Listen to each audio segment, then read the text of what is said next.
Meta Platforms, Inc., also known as Facebook, has had an incredible history of growing its profits since the company went public. This is a plotting of earnings. The orange line is the plotting of earnings, and you can see earnings have grown by over 39.09% through 2021. If I plot weekly closing stock prices, you can see that the stock prices have pretty much followed that. So if I bought Meta Platforms when it was at fair value back in August of 2012 and held it through 12/31/2021, my rate of return would have averaged over 34%. Watch this video to see what we can expect from Meta Platforms, aka Facebook, going forward.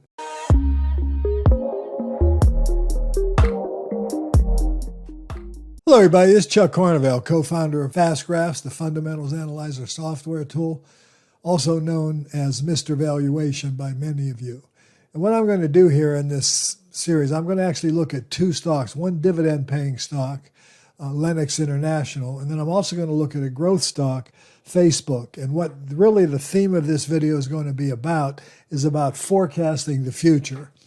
One of my most important investing principles is I believe investors should never just buy a stock and hope it goes up. I think we should always have a calculated, reasonable rate of return expectations that we expect the stock to deliver us over at least the intermediate to long-term basis. I call this running the numbers through to their logical conclusion. So forecasting ultimately is the key. Now, valuation, buying a stock at valuation is another important key, and I'm going to cover those things in this video. But what I want to do is I want to kind of go through the research process that is available by utilizing the powerful Fast Graphs Fundamental Analyzer software tool that I personally co-developed with my wife, Julie Carnevale, many years ago. And the bottom line is, in the long run, earnings or cash flows, I'll use earnings as a generic term for all metrics. In the long run, the company's price and value will be generated by the operating results the company produces on behalf of its shareholder owners. So that's very important. That also becomes the source of dividend income, if any. And when you're looking at dividend growth stocks, you look at them a little differently than pure growth stocks like Meta or Facebook, as it's more popularly known. So I'm going to go through that, but what I'm really going to focus on here is how to use the incredible forecasting tools that are offered via the platform that Fast Graphs provides for investors. So you can use them effectively to come up with some reasonable future rate of return scenarios that are prudent and likely to occur. Not guaranteed, but likely to occur. But let's start with looking at a company like Lennox International. I'm going to take price off of the graph, because what I want you to look at is the operating history. This is adjusted, or what are known as operating earnings here. And as you can see, this company has very consistently grown earnings. They have the occasional hiccup where they have a down year, but overall, the company has grown earnings at over 19% per annum. Now, that includes some forecasting data I have here. Now, when you put monthly closing stock prices on the graph, as you often do see, you get to see a very strong correlation between where the price of the company stock goes and how the company is performed as an operating business. So that becomes a very, very important, methodology or criteria for learning from the past. So the first thing you do with the historical fast graph is you learn from the past. Now it becomes very clear, you can see very clearly periods of undervaluation, which were optimum times to invest in this high-quality dividend growth stock. It's actually a dividend contender that I think is currently on a streak of about 13 consecutive years of raising their dividend. So it's a very, interesting stock. And you can also see periods where overvaluation was rampant. But we've had this incredible bull market for the last 7, 8, 9, 10 years, depending on where you measure it from. And you can see the market has really applied a premium valuation during that period of time. Instead of a more normal 14 or 15 times earnings for a grower of 14%, which the company accomplished during this time frame, the market was applying a 23 multiple. And by the way, that'll change as you draw different time frames here.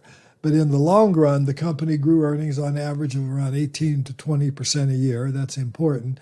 And the stock price tracked that, and you can see the dividend increase. Now, since this is a dividend-paying stock, currently offers a 1.87% dividend yield.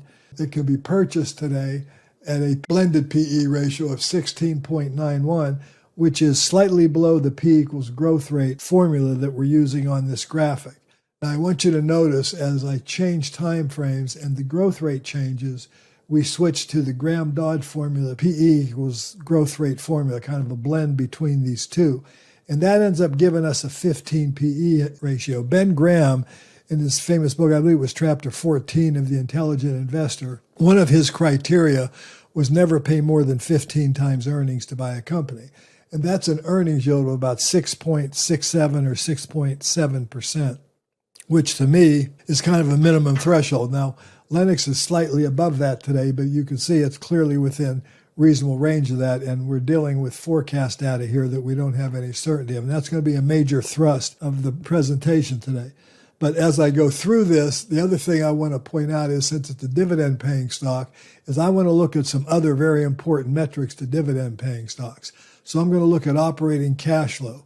Now here, I don't even need to put price on the graph, although I can use it to value the stock. I'm really looking at are the operating cash flows, which is this orange line on the graph, covering, sufficiently covering the dividend. And just in simple terms, the operating cash flow is much higher than the dividend. And this company has been paying out about 20% or so of its earnings, even up to 30% in some years of its earnings. So it has a relatively low dividend payout ratio relative to operating cash flows. The next thing I like to look at with stocks like this is free cash flow, which I call the acid test. And that's, what's left over after everything the company needs to spend to run and maintain its business and its business growth. And Lennox clearly has operating cash flow covering the dividend as well. And of course, when you look at it from an earnings standpoint, operating earnings are substantially higher than the dividend. So looking at that from the perspective of how safe is this dividend-paying stock, it is a BBB rated or investment grade company.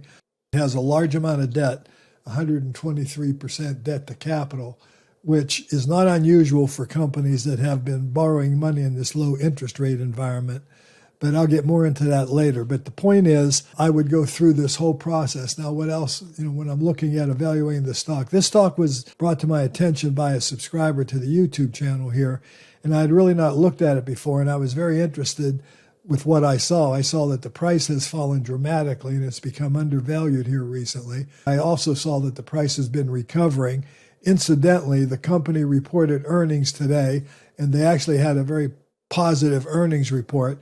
Their earnings beat the estimate, their non-GAAP or operating earnings beat the estimate by 25%, and the revenue beat by about $30 million, which is a nice beat. To me, this is more of an argument I would make is that the company has met analyst expectations. So I've got this situation. The company's grown at 19% a year. But notice, if you recall, when I shortened the time frames, my growth rate was shrinking. Here it was 16%. Here it's only 10%. So obviously, as a company gets bigger, the growth rate may slow down a little bit. So now I'm dealing with the future. I've learned a great deal from the past by analyzing this stock, looking at past results. But now the question is, when would be a good time to buy it? And this is why I made the statement earlier that I think it's critical to run the investment through to its logical conclusion. What rate of return can I rationally expect from this investment?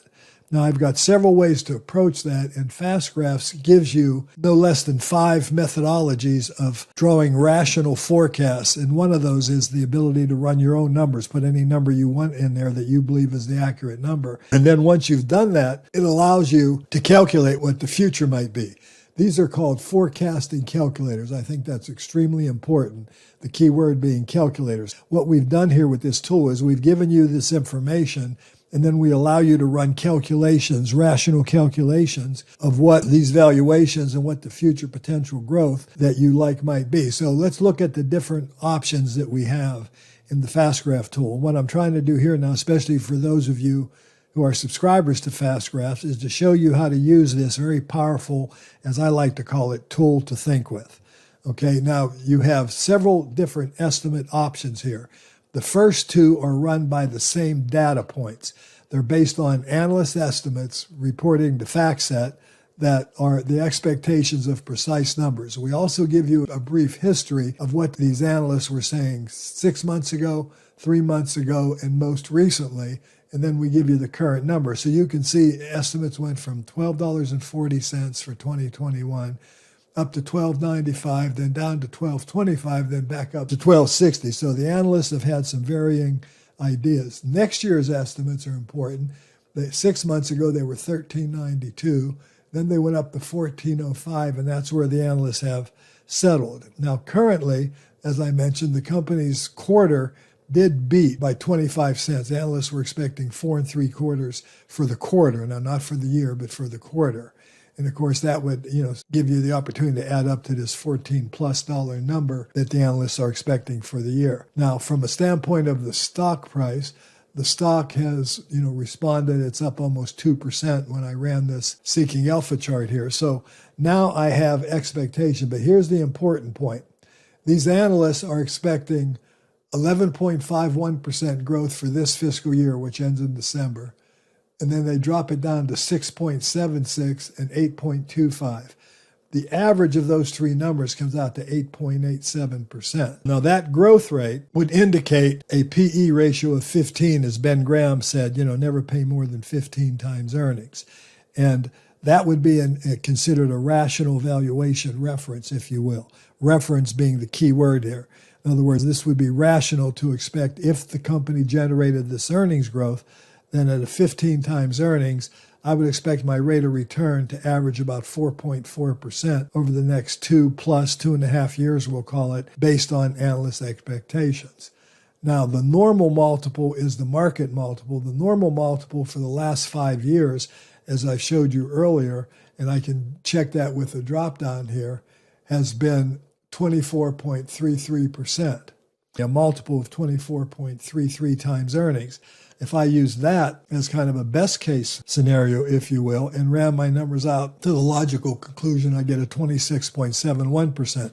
And I can run a lot of different what-if scenarios, different PE ratios, and so on, using these first two estimate tabs that FastGraphs provides you. But this is, again, based on consensus analyst estimates.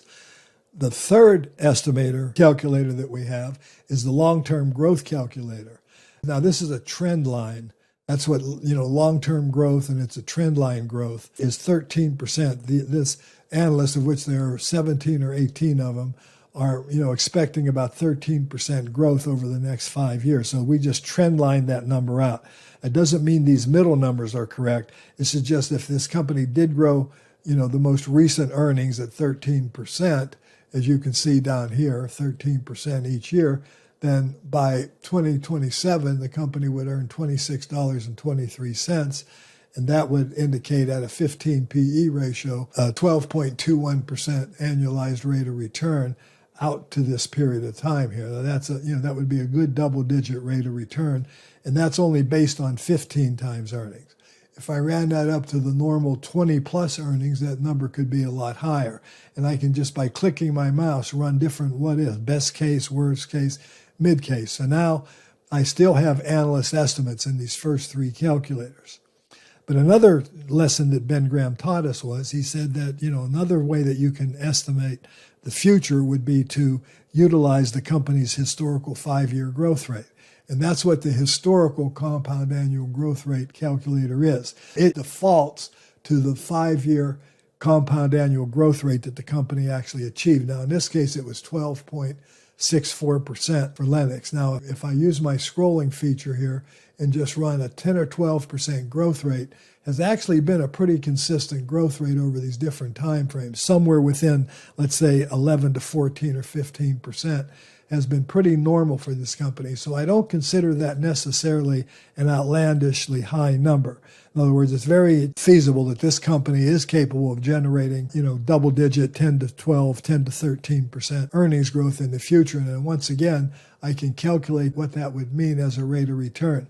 So if I was investing in the stock today, even though I consider it modestly overvalued, or fully valued would be a better way of explaining it, I could possibly expect double-digit rates of return over the next 5 years here. That's certainly feasible. Okay, so that's another growth rate. Here I'm using the company's history as a growth rate. Now, there's a fallacy with that with a lot of companies that I want to point out. This last 5-year period was a period of very high valuations for a lot of companies. We've been in a bull market. So temporarily, I don't think this 5-year forecasting calculator is necessarily the best calculator or the best option to use. That's why I like to look at all the historical growth achievements and come up with one that I think is plausible or reasonable for the company. Now, I could even be conservative and pick the lowest one that the company's achieved and then still run my calculation and I get, still get a double-digit rate of return, assuming that the company is able to continue to grow as they have in the past. And that's obviously an assumption. That's not something that you can guarantee or give yourself, say that's guaranteed. Now, if I check the analyst scorecard of this company, I find that the scorecard, other than the Great Recession, and then they had a problem in 2011 and a problem in the 2020, post-COVID era, where we had some misses, but otherwise, analysts have gotten estimates right on this company. It has a really pretty good analyst scorecard, a pretty good track record, which tells me probably that the company gives good guidance, number one, and second of all, the analysts have a relatively, easy time estimating the growth of this company. So now I've utilized these 3 different forecasting tools to utilize. Now, the 5th option I have is actually one of the more interesting options because it's a custom calculator. Okay, now I can, just use the long-term growth rate that's in there, or I can change that. I can enter a growth rate. Let's say I can be real conservative and I can enter 8% in there, or, roughly significantly lower than what the analysts expect. And then say if the company only grew at 8%, what would my result be based on the company achieving that growth and then applying a 15 PE. I could also run, low growth, like 3% growth. I could do all kinds of different what-if scenarios, and, I'd still probably end up with a break-even investment if the company didn't grow at all. I can also put in numbers for each individual earnings year as well as each individual dividend year, which I'm not going to bore you with, to do here. But the bottom line is now I'm using, my own mind and my own ability because, for example, I can go to other sources. Like I can check Yahoo estimates directly from my fast graph tool here, and I can look at Lennox, the growth rate, company's up 2% now. I can look at the long-term growth rate expectation of the company, and these guys say 9.1%. Okay, now they also give very similar numbers for, we have 405 for 2022 and they have 411. So bottom line is pretty close, but if you look at the 9% growth that these guys are expecting, I could go ahead and put that 9% growth. I think it was actually 9.1, but 9% would be, these are estimates, that'd be close enough. I can put in a 9% growth rate and then calculate what my rate of return there. So what I'm doing is I'm trying to come up with what I would call reasonable, prudent, and plausible numbers. I can run best case, worst case, and mid case. But the key is I'm not just buying the investment and hoping it's going to go up. What I'm doing is I'm trying to do reasonable calculations based on historical evidence, the consensus of leading analysts following the company, looking at how the company's historical growth achievements have been. This is all pre-research, by the way. These are all things that I can apply to come up with, is this stock worth me spending more time on and doing more research on? So you want to use these calculators correctly. Okay, I think that's the key. We're not dictating the performance. We're giving you, if these numbers happen, then this is what the results would be if it had made these achievements on valuation. And you can, calculate it at lower valuations or higher valuations according to what you believe might be the most rational approach. So what we're giving you is the ability here to run a lot of different calculations, if you will, on these stocks and try to come up with an assessment of what the risk is, but also what your possible rate of return would be. And that's how you would do this before you spent time. And then once you were satisfied that the, rate of return was acceptable, that's when you go into other sites, like you start going into sites like Morningstar or Zacks or Seeking Alpha and other places where you start, digging deeper into the company. This is also where you might go into the company's website. As I said, the company incidentally just announced earnings today. So you can, go into here and, start looking deeper into the company, what they've done, results where you can look at the webcast presentations of, what the company expects going forward and why. You can really get into some research on the company. Now, if after going through this exercise, you found that the company's worthy of doing that. Now, things are slightly different when you're looking at a growth stock like Meta or Facebook. You still want to go through this process that I did. You still want to look at earnings, but we've had this very powerful growth rate here, this long-term growth rate on Meta. But now we go into forecasting and we're seeing much more mooted numbers going forward. Now, analysts are expecting a 19% drop this year, 18.9% drop for this fiscal year, which ends in December. But then they're expecting recovery of about 13.7%, followed by 18%. So when you're looking at the long-term growth rate, the long-term growth rate is expected to be 5.4, utilizing the analysts that are reporting to FactSet. But again, if I go into a site like Yahoo, their analysts are expecting 7.5%. So I've got differences of opinion here. I can go through that same process. I'm not going to belabor it here. I can look at the historical growth. I can look at what historical growth has been more reasonably, and I can, run, more conservative numbers if I want, and try to determine whether or not this stock actually makes sense.